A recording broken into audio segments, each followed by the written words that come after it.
Venons-en à ce chiffre publié par l'Ordre des médecins. L'an dernier, les falsifications d'ordonnances ont bondi de 256%, plus 37% pour les vols de précieux papiers qui permettent aux malfrats de se procurer des médicaments opiacés. Ils peuvent aussi les revendre et cela finit par coûter très cher à l'assurance maladie.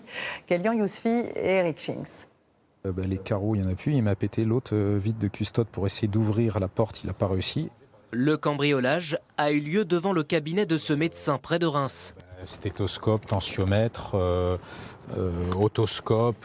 Sauf que ce jour-là, ce n'est pas tant son matériel médical qui intéresse les voleurs que ses documents. Un bloc de 100 ordonnances vierges, sécurisées et certifiées par la sécurité sociale. Si vous n'avez pas la sécurisation avec ça, vous ne pouvez pas délivrer tout ce qui va être codéine, morphine, lyrica. Certaines de ces ordonnances volées sont retrouvées quelques heures plus tard à des centaines de kilomètres de là, en Île-de-France et dans le Maine-et-Loire.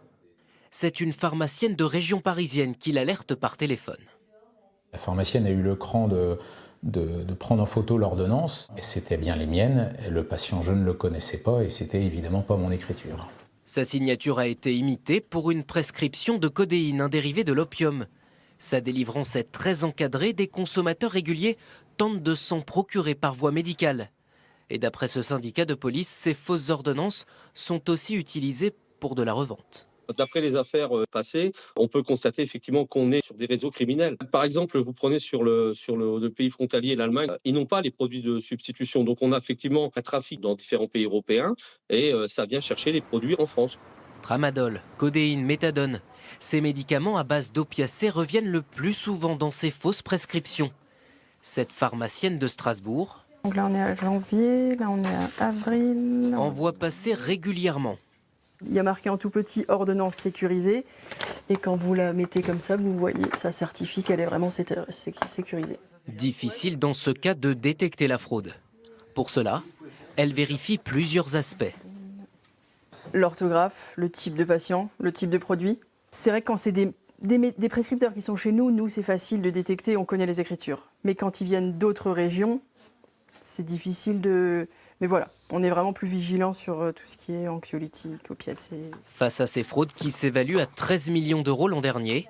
Alors, on en a eu 2, signalés par 2 pharmacies différentes du 92. L'assurance maladie a créé sa plateforme de signalement d'ordonnances suspectes il y a 1 an. Il y a des fausses ordonnances qui sont issues d'ordonnanciers qui ont été volés, d'ordonnances qui ont été perdues. Parfois, ce sont des ordonnances remplies par des médecins qui sont ensuite falsifiées. Si le pharmacien a un doute, il peut consulter la base pour voir si l'ordonnance qu'il a sous les yeux a déjà été présentée. En tout, 15 000 signalements en 1 an. Dans 3/4 des cas, les signalements qui nous ont communiqués se sont avérés être des faux avérés. Face à une hausse du phénomène, l'assurance maladie a également développé ses ordonnances à QR code. Il suffit de les scanner pour voir les médicaments prescrits et seul le corps médical peut y avoir accès.